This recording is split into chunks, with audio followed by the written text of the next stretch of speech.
आज आपण श्री दत्त पौर्णिमा म्हणजेच श्री दत्तात्रेय जयंतीनिमित्त विशेष निरूपण सांगणार आहोत. आता या निरूपणामध्ये आपल्याला बघायचंय की द्वैत आणि अद्वैत समर्थांना या दत्त जन्म सर्वांना कथा माहीत आहे, पण त्यातील जो आध्यात्मिक अर्थ आहे तो आपल्याला पाहायचा आहे. आज आपल्याला कथा माहितीच आहे काय हो, की अनुसयेचं सत्व हरण करायला कोण आले हो? 3 त्रिगुण आले. अनुसयेला मुलं नव्हती. अनुसये मातेनं काय केलं हो? अखंड या त्रिगुणांची पूजा केली आणि मला तसा पुत्र व्हावा म्हणून काय हो, नेहमी आचरणात राहायची. नेहमी त्या देवापर्यंत मागणं मागायच्या, अखंड मागणं मागायच्या. आणि त्यांचे पती कोण? अत्री ऋषी, सद्गुरू परंपरा. मग अत्री ऋषी आणि अनुसया एवढं आचरण शुद्ध होतं की त्यांचं अनुसयेचं आचरण बघून देवांच्या पत्नी, त्रिगुणांच्या पत्नी कोण? सरस्वती, लक्ष्मी आणि पार्वती या तिघींना पण काय वाटलं हो? जरा द्वेष येतो. प्रत्येक स्त्री म्हटलं की काय येतो? मत्सर उभा राहतो, तिरस्कार उभा राहतो दुसऱ्याबद्दल. दुसऱ्याचं चांगलं कर्म पाहून सुद्धा देवांकडे पण काय उभा राहिला? हेवा उभा राहिला हो त्या तिघींकडे. आणि त्यांनी काय ठरवलं की नाही बाबा, त्यांना सांगायला कोण? नारद मुनी. काय? तिच्यासारखं सत्व, अनुसयेसारखं सत्व तुमच्या तिघींकडं पण नाही. दिलं उचकून तिघींना. मग नारद मुनीने तसं म्हटल्यानंतर या तिघींना, ही कथा चालली आपली, परंतु यातील गर्भित अर्थ आपल्या जीवनामध्ये आहे हे समर्थांनी कसं सांगितलेलं आहे ते आपल्याला पाहायचंय पुढं. अगोदर ही कथा समजून घेतली पाहिजे बघा. आणि त्या तिघींना उचकवल्यानंतर त्या तिघींनी आपल्या आपल्या पतींना सांगितलं की काय नाही, आम्ही कसं श्रेष्ठ आहे, त्या अनुसयेपेक्षा आम्ही श्रेष्ठ आहोत हे तुम्ही दाखवून द्या. म्हणून तुम्हाला काय करायचंय, तुम्हाला जावं लागेल तिकडे. म्हणून काय केलं? झालं, तिघींनीही आपापल्या पतींना तयार केलं आणि काय केलं? ते तिघही गेले. कुणाची परीक्षा बघायला? अनुसया मातेची परीक्षा बघायला तिघेजण देव गेले. ज्या वेळेस अत्री ऋषी स्नानासाठी नदीवरती गेले होते त्यावेळेस हे तिघजण तिकडं गेले, बरोबर ना? आणि अत्री ऋषींचा आश्रमात एक नियम होता की आलेला अतिथी भोजन केल्याशिवाय जात नव्हता. आणि अनुसया माता अतिशय आवडीनं काय करायच्या व प्रत्येक अतिथीला जेवू घालायच्या. म्हणून हे तिघजण कधी गेले हो अनुसया मातेकडं? ज्या वेळेस अत्री ऋषी आश्रमात नव्हते त्यावेळेस हे तिघजण गेले. आणि काय मागितलं हो? इच्छा भोजन. पुढं समर्थांनी तो भाग दिलेला आहे बघा. इतक्या सुंदरपणे आपल्या अंतरी सगळे भाग आहेत. समर्थ कसं आपल्याला दाखवून देत आहेत हे पुढं ठेवलेलंच आहे. आणि मग काय केलं हो त्यांनी? काय केलं? इच्छा भोजन मागितलं, ते पण कसं हो? नग्न. आता अनुसया माते पुढं काय पडला हो? प्रसंगच ना. आतमध्ये गेल्या, निवेदन ठेवलंस, पतीचं स्मरण केलं, निवेदन ठेवलं. त्या क्षणी काय झाली हो? त्रिगुणांची बाळ झाली. आणि बाळांना आता अग्नी न लागलेलं जेवण कोणतं हो? तर आईचं दूध. मग अनुसयेनं काय हो, एक एक बाळ उचलून काय केलं? दूध पाजायला सुरुवात केली, आईचं दूध. त्यावेळेस म्हणजे एका पतिव्रतेचं सामर्थ्य एवढं की त्रिगुणांची बाळ झाली आणि त्या त्रिगुणांना त्या काय करत होत्या हो? आपलं दूध पाजत होत्या. सामर्थ्य केवढं असेल हे वरून कोण बघत होतं? त्या तिघांच्या बायका बघत होत्या. आणि त्यांनी पाहिलं की काय, की आता काय आपलं खरं नाही. आपले पती काय झालेत?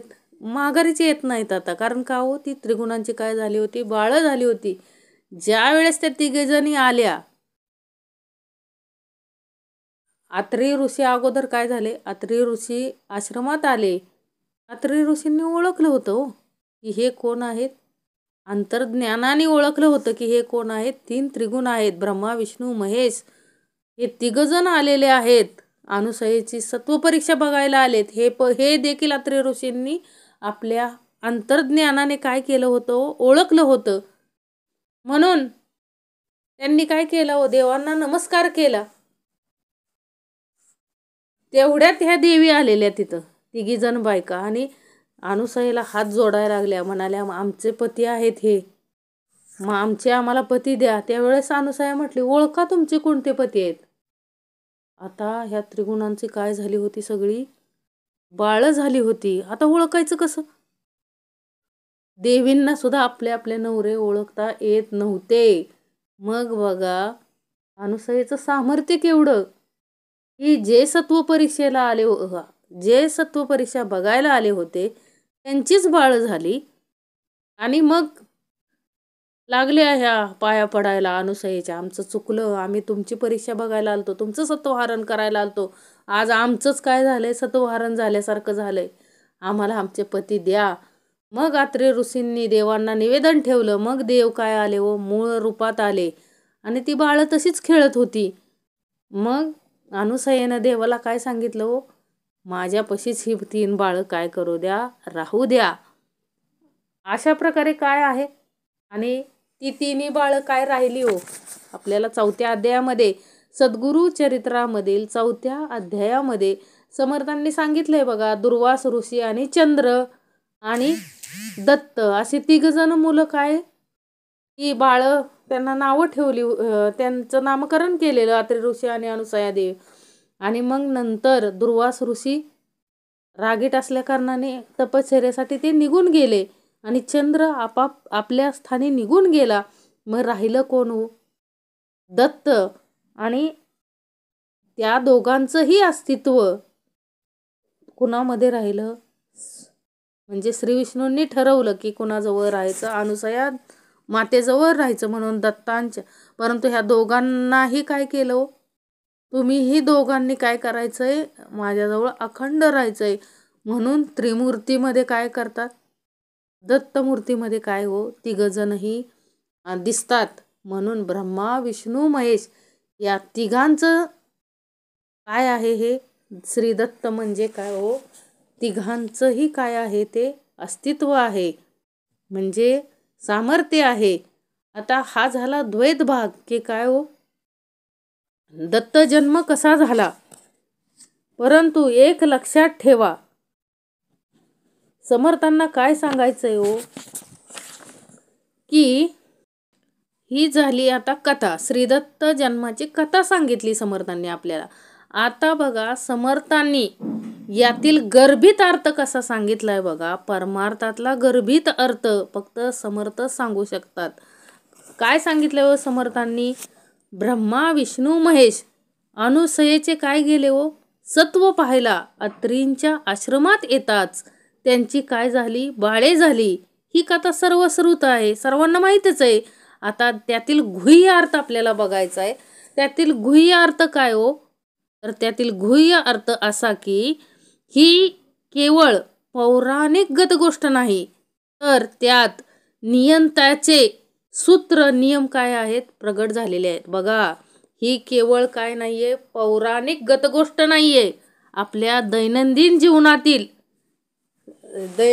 जीवनातील काय आहे हो, हे नियंत्याचं, म्हणजे ही एक केवळ पौराणिकगत गोष्ट नाही, तर त्यात नियंत्याचे सूत्र नियम काय झालेले आहे, प्रगट झाले आहेत. अत्रि म्हणजे कोण हो, श्री सद्गुरू. आणि अनुसया म्हणजे श्री सद्गुरूंशी संलग्न असलेली, त्यांच्या आज्ञेने प्राप्त झालेली उपासना, दास्यभक्ती म्हणजेच काय हो, अनुसया. लक्षात घ्या, अद्वैत भाग लक्षात घ्या. अत्रि म्हणजे श्री सद्गुरू आणि अनुसया म्हणजे सद्गुरूंशी अखंड संलग्न असलेली उपासना, दास्यभक्ती. आणि ब्रह्मा विष्णू महेश म्हणजे कोण हो, ब्रह्मा विष्णू महेश म्हणजे प्रत्येक मनुष्याच्या पिंडात असणारे प्रबळ त्रिगुण कोणते? सत्वगुण, रजोगुण आणि तमोगुण. हे प्रबळ त्रिगुण म्हणजेच काय हो? ब्रह्मा, विष्णू आणि महेश, ज्यांचा पूर्ण पगडा कुणाचा? या त्रिगुणांचा. सत्वगुण, रजोगुण, तमोगुण या तिन्ही गुणांचा पगडा कशावरती असतो? देह, इंद्रिय, मन आणि बुद्धीवर असतो. आणि आहे प्रत्येकाच्या देहावरती, इंद्रियावरती, मन, बुद्धीवरती पगडा कुणाचा आहे? तर या त्रिगुणांचा. आणि असा मनुष्य म्हणजे आता प्रत्येक मनुष्याच्या लक्षात घ्या, अद्वैत भाग लक्षात घ्या, प्रत्येक मनुष्याच्या देह, इंद्रिय, मन, बुद्धीवर या त्रिगुणांचा काय असतो? पगडा असतो. आणि ज्या वेळेस असा मनुष्य उपासनेत आल्यावर त्रिगुण काय करतात? जोर करतात.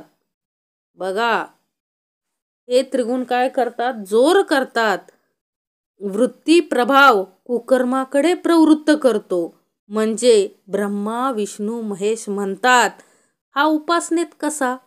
बघा काय म्हणतात? हा उपासनेत कसा? किती दिवस टिकतो ते पाहू. बघा, म्हणजे सत्वहरण. समर्थाने अद्वैत भाग काय दिलाय बघा. समर्थ काय म्हणतायत की ज्या वेळेस आपण उपासनेत येतो त्यावेळेस हे रजोगुण, तमोगुण त्यांचा वृत्ती प्रभाव काय होतो? वाढायला लागतो. आणि ते काय म्हणतात? आतून बघतोच ह्यांच्याकडं किती दिवस उपासना करतोय, किती दिवस काय करतोय, म्हणजे हा उपासनेत कसा? आणि त्याचा आपला वृत्ती प्रभाव कुठं नेतात? हे 3 त्रिगुणच आहेत ना, रजोगुण, तमोगुण, सत्वगुण. हे 3 त्रिगुण आपल्याला काय करतात? प्रवृत्त करतात. कशाकडे? कुकर्माकडे. आणि किती दिवस हा टिकतोय उपासनेत? म्हणजेच काय हो? सत्वहरण.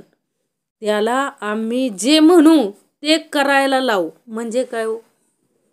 त्रिगुण म्हणतात की हा काय उपासना करतोय? आम्ही जी म्हणू ती ह्यांनी करायचं. ह्या देहानं आम्ही जी सांगू ते करायचं. म्हणजे काय हो? आम्ही जे म्हणू ते करायला लावू. म्हणजे काय हो? इच्छा भोजन. बघा, आणि सत्कर्म करू देणार नाही. व्रतभंग करून कुकर्मातच ठेवू. म्हणजे काय हो? नग्न करू. लक्षात घ्या. बघा, प्रत्येक भाग समजून घ्यायचा आहे. काय जे 3 त्रिगुण आहेत लक्षात घ्या, नीट लक्षात घ्या. आपल्या अंतरी आता प्रत्येक मनुष्यामध्ये काय आहेत? 3 त्रिगुण आहेत. आता माणूस सत्कर्माकडे कधी जातो? ज्या वेळेस तो उपासना करायला लागतो, परमेश्वराचं नामस्मरण करायला लागतो, त्यावेळेसच काय हो? तो सत्कर्माकडे यायला लागतो. आणि तो जसा सत्कर्माकडे यायला लागला की ह्या त्रिगुणांना त्रास होतो. मग ते 3 त्रिगुण काय म्हणतात? बघू किती दिवस करतोय, किती दिवस सत्कर्म करतोय. ह्याला नाही कुकर्म करायला लावलं तर बघा. म्हणजेच काय हो? इच्छा भोजन. त्याला काय करू? त्याचा व्रतभंग करू, त्याचं सत्वहरण करू. म्हणजे काय हो? थोडक्यात त्याचे कपडे उतरू, असं ह्या तिघांचं मत आहे. लक्षात घ्या. मग वाचवतो कोण आपल्याला? सद्गुरू परंपरा. उपासना वाचवते आपल्याला. मग तसं चालते ना. अनुसयेला 3 त्रिगुण काय म्हणाले? कशासाठी आलते हो 3 त्रिगुण अनुसयेकडे? तर तिचं सत्वहरण करायला. तसंच प्रत्येक देहामध्ये काय आहे हो? उपासना रूपी अनुसया आहे. आणि हे 3 त्रिगुण तिला इच्छा भोजन मागतात आणि तिचं सत्वहरण करायला आलेत. लक्षात घ्या. आणि ते म्हणतात की हिला सत्कर्म करून द्यायचं नाही, हिला काय करायचं? विवस्त्र करायचं, कुकर्मातच ठेवायचं आणि हिला वैवास स्वतःला काय करायचं? पाठवायचं. म्हणजेच कशात हो? नरक अधोगतीला काय करायचं? पाठवायचं. पण एक लक्षात ठेवा, ज्याच्यावर सद्गुरू कृपा आहे त्याला काय करू शकत नाही. म्हणजे सद्गुरू कृपा, पाठीशी असलेलं सद्गुरूंचं सामर्थ्य काय होऊन देत नाही हो? सत्वहरण होऊ देत नाही. लक्षात ठेवा. आले सत्वहरण करायला, परंतु सद्गुरूंचं सामर्थ्य असल्यामुळं ते काय करू शकले नाहीत हो? सत्वहरण करू शकले नाहीत. कुणाचं? अनुसयाचं. उलट त्या त्रिगुणांची काय झाली? बाळे झाली. लक्षात घ्या. म्हणजेच लक्षात घ्या, सद्गुरूंच्या कृपेमुळे, सद्गुरूंच्या असलेल्या सामर्थ्यामुळे अनुसय म्हणजे त्या त्रिगुणांची काय झाली हो? त्यांनी इच्छा भोजन मागितलेलं. कुणाला? अनुसयला. आणि सत्वहरण करायला आलेले तिचं. आणि सत्वहरण करायला गेले आणि त्यांचीच काय झाली हो? बाळे झाली. म्हणजे सामर्थ्य केवढं मोठं आहे.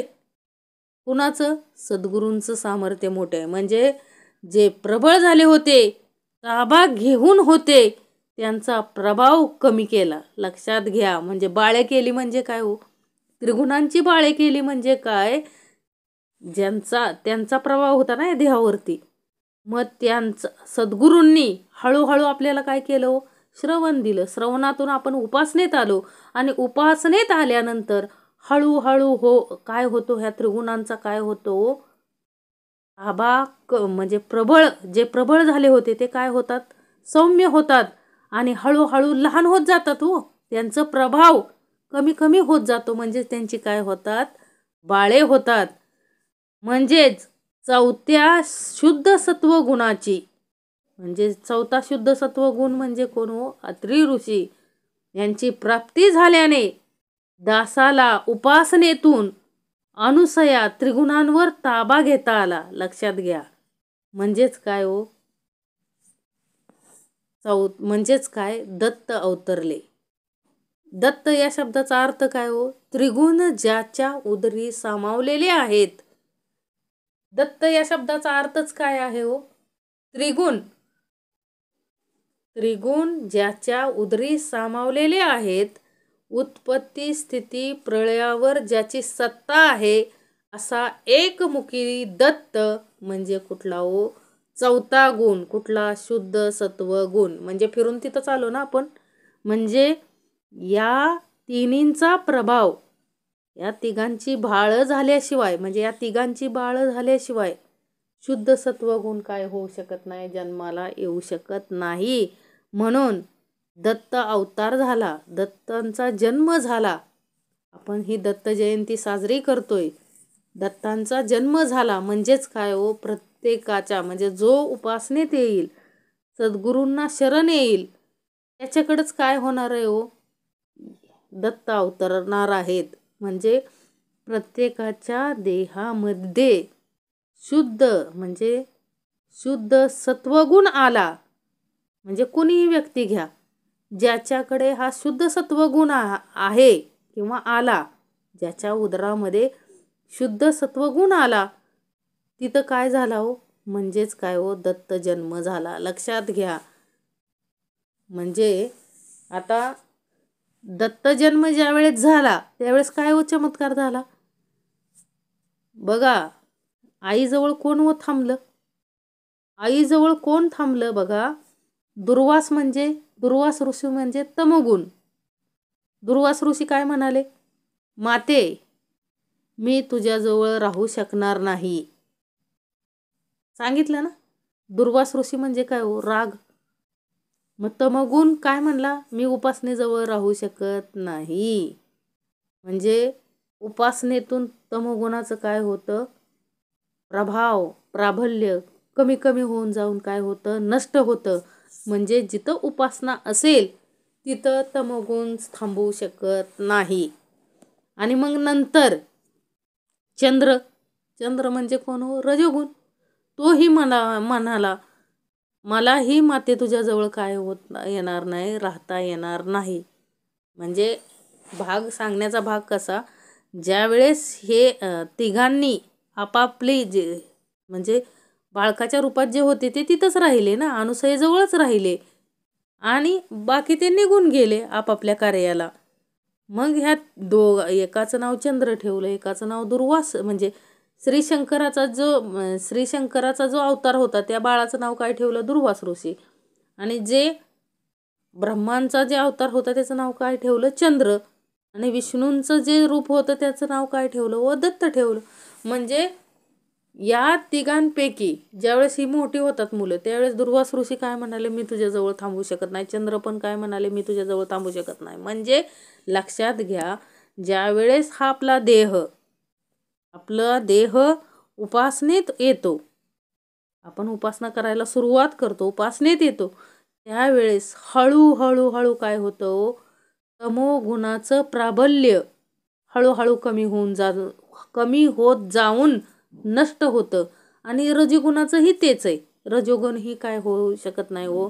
ज्याची उपासना श्रेष्ठ आहे त्याच्याकडे रजोगुण ही थांबू शकत नाही. म्हणजे तमोगुणाचंही प्राबल्य कमी होतं आणि रजोगुणाचंही प्राबल्य पूर्णपणे कमी होऊन नष्ट होतं. आणि राहतं शिल्लक काय हो, सत्वगुण. म्हणजे शुद्ध सत्वगुण, चौथा गुण राहतो शिल्लक या तिघांचा मिळून. म्हणजे उपासनेतून रजोगुणाचा पण काय झाला, प्रभाव नष्ट झाला. नंतर विष्णू म्हणजेच काय हो, दत्त म्हणजेच काय हो, सत्वगुण काय म्हणाला, माते मी मात्र शेवटपर्यंत तुझ्याजवळ राहीन. उपासनेजवळ राहण्याची ताकद कोणाची आहे हो, फक्त सत्वगुणाची. लक्षात ठेवा, ज्याची उपासना श्रेष्ठ त्याच्याकडे काय असतो, सत्वगुण असतो. म्हणून सत्वगुण उपासनेला म्हणजे अनुसयेला दत्त काय म्हणाले हो, मी शेवटपर्यंत मी काय करणार, मी तुझ्या जवळच राहणार. म्हणजे उपासनेजवळ राहण्याची ताकद कुणाची आहे हो, तर फक्त उपासनेजवळ थांबण्याची ताकद कुणाची आहे, उपासनेजवळ थांबण्याची ताकद फक्त सत्वगुणाची. याचाच अर्थ उपासनेतून सत्ववृद्धी सद्गती प्राप्त होते, हा यातील काय आहे हो, संकेत आहे. म्हणून समर्थांनी म्हणून तर आपल्याला दिलंय ना, एकमुखी दत्ताचं काय दिलंय हो, अधिष्ठान लावून दिलंय.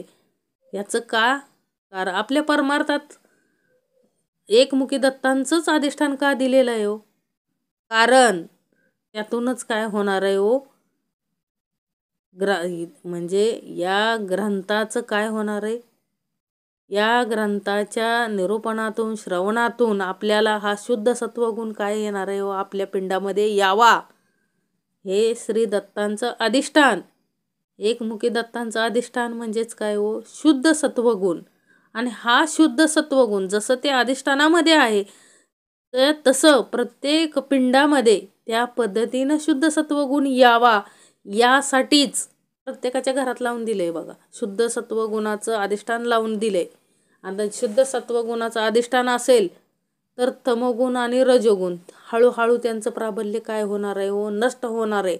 लक्षात आलं पाहिजे की हे कशाचं अधिष्ठान आहे, तर शुद्ध सत्वगुणाचं अधिष्ठान आहे. म्हणून भाग लक्षात आला असेल की समर्थांना काय सांगायचं आहे, आपला हा परमार्थ ही कसं काय दिलंय हो, समर्थांनी आपल्याला उपासना दिली, श्रवण दिलंय आणि एकमुखी दत्तांचं काय दिलंय हो, अधिष्ठान दिलंय.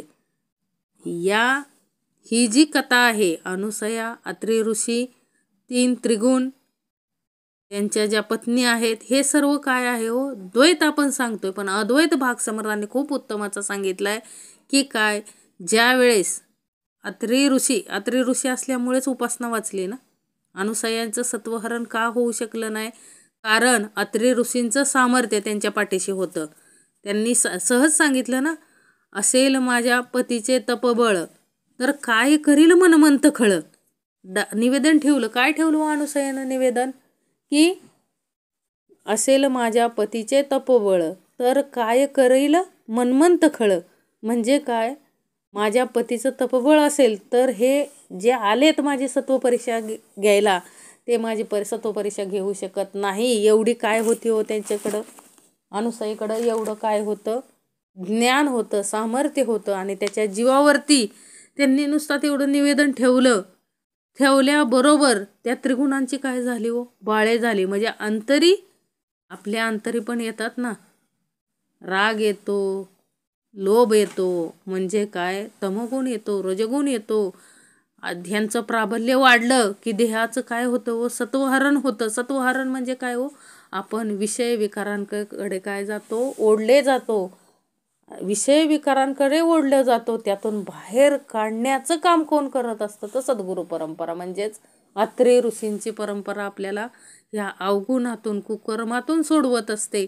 म्हणजेच इथं काय झाली, म्हणजे कितीही प्राबल्य आपल्या अंतरी वाढलं गुणांचं, म्हणजे तमोगुणाचं, रजोगुणाचं, त्यावेळेस एक सद्गुरू, एक उपासना असेल आणि सद्गुरूंचं सामर्थ्य असेल तर त्या त्रिगुणांची काय होतात व बाळं होतात. म्हणजे कितीही मोठा तमगुण आला, रजगुण आला तरी ते काय होतं व त्याचं प्राबल्य पूर्णपणे काय होतं, कमी होतं.